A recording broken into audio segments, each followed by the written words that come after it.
So we're going to continue on with World War I in the Middle East. Last time we just mainly talked about, of course, the start of the war, how the Ottoman Empire specifically got involved in the war. And again, what we're focusing on is for both World War I and World War II, how the Middle Eastern nations get involved in these wars and what happens during the wars and then the impacts as well. So we're also going to eventually talk a little bit about Iran. We haven't really talked about that much. We're going to talk a lot more about Iran as we move on in our semester here because they play a huge role in Middle Eastern history, of course. All right, so let's just go to our map. And this is just, again, the central powers that we talked about: Germany, Austria-Hungary, the Ottoman Empire, the Triple Entente, Great Britain, France, and Russia. And what we had talked about is how this war now that explodes in like August 1914, right? June is the assassination, July, August, everyone's going at it. Was very intense, and there are two fronts to this war: what we call the Western Front and the Eastern Front, and obviously the Ottoman Empire is more on the Eastern Front of this war. The Western Front is something I cover a lot of detail in my History 111 course. If you've never had a chance to take that one, I go into tremendous detail on that, talk a lot about the fighting in the Western Front, some very important battles, Verdun, Somme. If you don't know those battles, you don't need to for this class, but very, very intense fighting going on there. In the Eastern Front, Russia is just getting demolished. That's one thing you need to know about World War I. All this area that you see shaded is areas that have land being taken. And you can see in the West, there really isn't much land that changes hands. In the East, there is a lot. And Russia had a problem because, they're getting hammered from Germany, from Austria-Hungary. You've got the Ottoman Empire, even though the Ottoman Empire was weak. So Russia's being attacked by many fronts there. And so what this leads to is the most important battle during World War I that impacts the Ottoman Empire. So while I'm not going to talk about the battles in the West, I'm not really going to talk about the battles even in Russia. I am going to talk about one of the more famous battles called the Battle of Gallipoli. And I'm going to show you another map here in a second. But here we go, just some details, and I'll get back to the map. But here's some details of the Battle of Gallipoli. So go ahead, get all this down. We'll talk about the purpose of the battle. For now, just write down all the key terms of the Battle of Gallipoli. Once we're done lecturing and all this, I'm also going to try to find a little video on it just to give you some visuals of the battle. I think there's one I have in a good documentary that I'm going to try to incorporate as well. It'll just be like 15 minutes. But first of all, just go ahead and get all this down. Mustafa Kamel, if you've never heard of him before, he's going to be a really important person as a result of World War I and this Battle of Gallipoli. Mustafa Kamel, also known as Ataturk. I'll show you a picture of his in a second. But if you need a pause, go ahead, pause, get it all down, and then we're going to go ahead and continue on. Okay? All right, so I'm going to talk about all of these. This is Mustafa Kamel, again, Ataturk. He's going to play a big role in the Battle of Gallipoli and after that as well. I don't know if any of you have ever heard of him before, but he's going to be a very important person. So I think the best way to describe this battle and go back to all those terms I gave you is by looking at a map. So here we go again.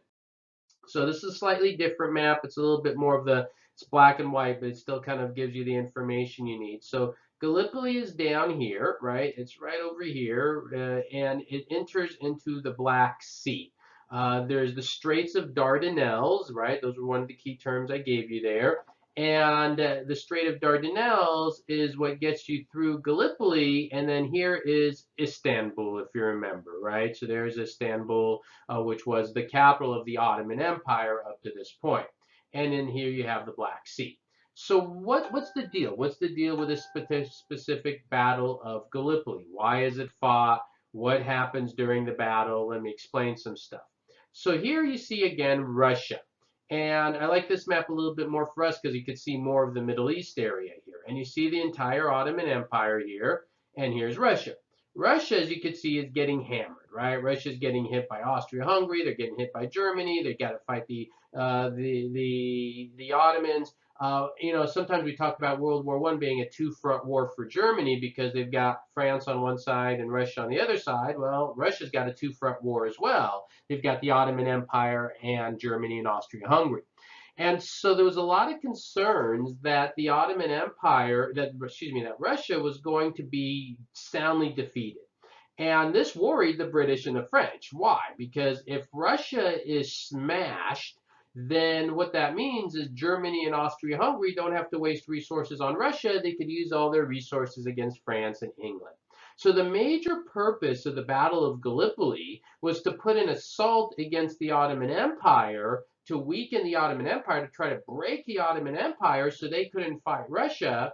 And then in exchange, Russia could help the British and the French fight against the Germans and the Austrian-Hungary. So that was the goal. And this is very early in the war, right? So this is all in 1915, actually starting from January to April of 1915. You have the initial movement to get us to the battle. So the first thing is to get through the Strait of Dardanelles, because they're going to try to get through Gallipoli. This is where the fighting is going to take place, but you got to go through the strait here.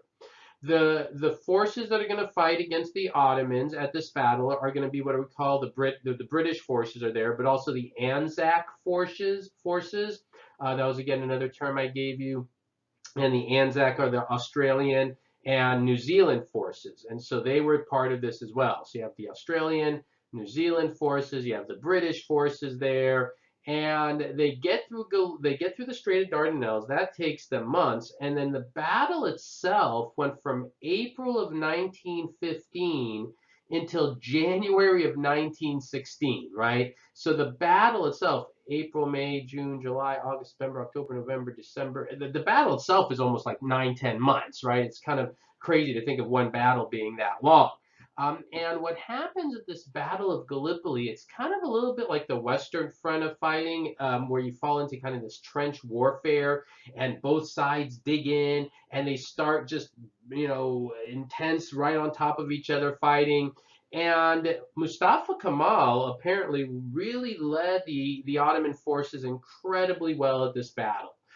Despite the fact that the Ottoman Empire was weak, despite the fact that the Ottomans weren't as modernized and developed as the British and so forth, Mustafa Kemal really, sold this to his soldiers as like, you're not just fighting for Ottoman Empire for yourself. You're fighting for the Ottoman Empire, fighting for your life, for your religion, for everything. And he really managed to convince the Ottomans to hold their lines. And this battle, which raged on for months, eventually the British just said, it's putting too much strain on us. We're losing too many men and too many resources. And in fact, the casualty numbers on this, the British had 200,000 casualties at this Battle of Gallipoli. Now, that does not mean 200,000 people died, either dead or wounded. The Ottomans also had a tremendous amount, about 300,000 casualties. But remember, for the Ottomans, all they're trying to do in this battle is hold on. They're not trying to take over land. The British are trying to break the Ottomans, trying to get them out of the war as early as possible. Well, after months of this fighting, the British realize they're just hemorrhaging men, and the British pull out. They leave. They don't finish the Ottoman Empire, and the Ottoman Empire survives the Battle of Gallipoli. So, why is this battle important? Well, it's important for a few reasons. Number one, it means that the relief for Russia doesn't happen, which means Russia is going to get crushed, and instead of the Ottoman Empire leaving the war, Russia will end up having to exit the war early. And on top of that, a little bit of more Western civilization history. Of course, Russia is so devastated as a result of World War I, it leads to the collapse of the czars. It leads to something called the Bolshevik Revolution, which we don't cover in this class. Again, we cover in History 111, Western Civilization Part 2 course. But it does greatly impact Russia, the fact that the Ottomans were not thrown out of the war. So that's really one very important impact. The other really important impact is this elevates Mustafa Kemal dramatically. Mustafa Kemal, when all this is said and done, will become the new leader of what will be left of the Ottoman Empire. He will be their new president, their new leader. And, when Mustafa Kemal does enter the Ottoman Empire, it's interesting because he ends up being very pro-West. He takes what will be the leftovers of the Ottoman Empire, and modernizes it, brings in kind of Western styles and more idea of democracy and all of that. And of course, if you know anything about modern Turkey for a long time, and technically all the way today, we'll get into this in much more detail in future lectures.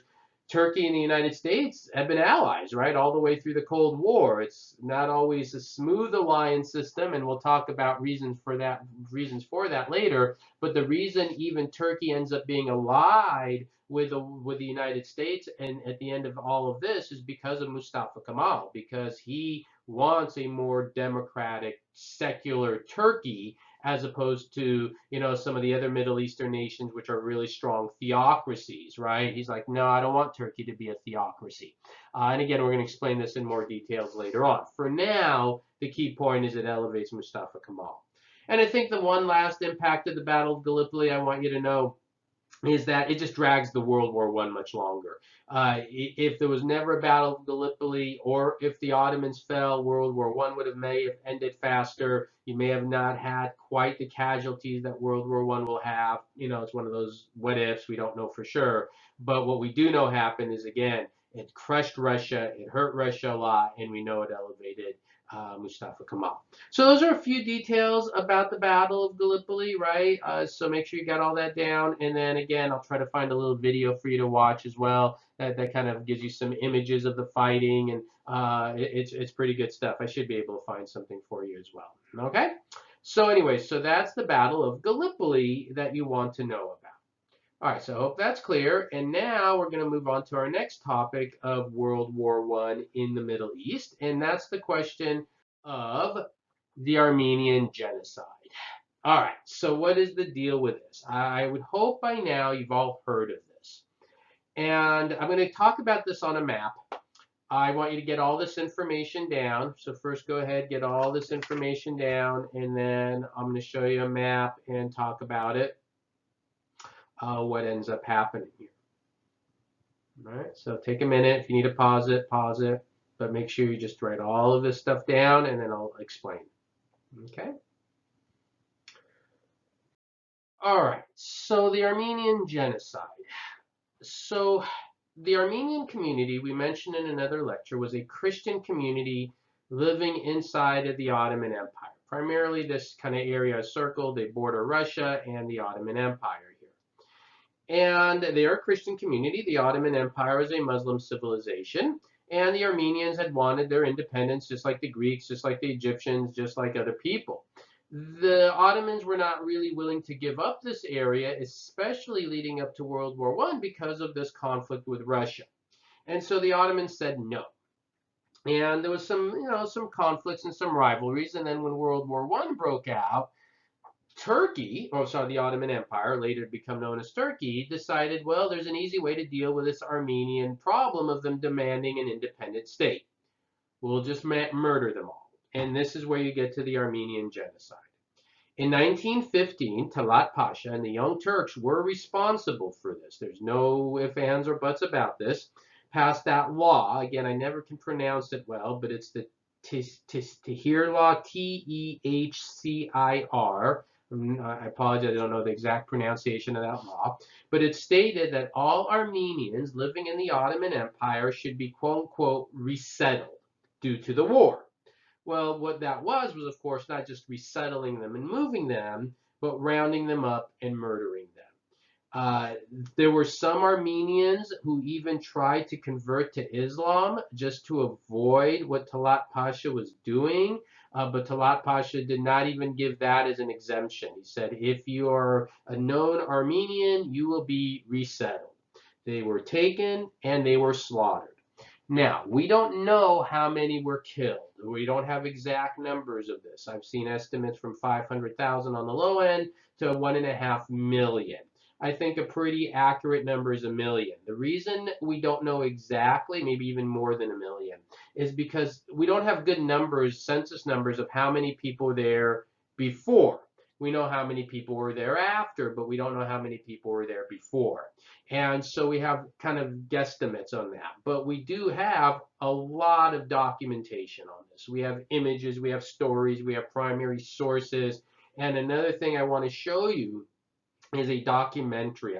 Again, I'm going to try to find this documentary for you. It is first, it gives a history of the Armenian Genocide, but what is really powerful about it and intense is it gives you first-hand interviews. So they found people who survived the Armenian Genocide, just like Holocaust survivors. Now remember, this is World War I. It's an older video that I have that I'm hoping I can find online as well.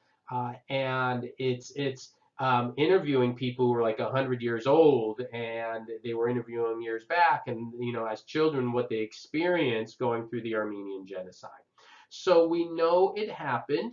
We know at least, again, large numbers were killed, at least probably 1 million people. When you see that number, 500,000, that seems to be a very low end number. And what is even more frightening about it, and I think this is the kind of the point I want you to know, is that Turkey, which is the leftover of the Ottoman Empire, to this day denies this ever happened. So you think of something like the Holocaust, as evil as that was. Germany has never denied the Holocaust, right? Germany goes out of their way to acknowledge that it happened. They know what they did was evil. They teach about it in school. The United States had slavery. We do not deny our history of slavery. You cannot go to school, and in education and not learn about slavery, right? It's part of our history. Every civilization has had something, and some worse than others, obviously. And so with the Armenian Genocide, Turkey simply says it doesn't happen. And so this is up to, to modern times. This is 2020 when we're doing this lecture right now, 2020, 2021. The Prime Minister of Turkey, a man named Erdogan, that's the one, I put it as a key word, Erdogan, but it's pronounced Erdogan. He said this, I want to read the quote about the Armenian Genocide. So he's the president of Turkey, not prime minister, excuse me, president of Turkey. He says, "Our attitude on the Armenian issue has been clear from the beginning. We will never accept the accusations of genocide." So to this day, Turkey still denies it happens. And there's very little force against Turkey. And you say, what about the United States? Why doesn't the United States make Turkey acknowledge this? And the reason is because the United States will form a political alliance with Turkey, an alliance we still have today. We don't want to alienate them. And this is beyond political party. It doesn't matter, Republican, Democrat. No one has really forced Turkey to acknowledge the Armenian Genocide. Pretty important stuff. Talat Pasha, who was one of the Young Turks heavily responsible for this, was put on trial. He wasn't around. He was put on trial while he wasn't there, and he was found guilty. And then he ended up fleeing to Germany. So he was in Germany when they put him on trial. So they kind of tried him. I forget what the term is, but when you're put on trial when you're not even present. And he was found guilty. And then what happened, there was an operation known as Operation Nemesis that was used to go and hunt them down. And he was assassinated in 1921.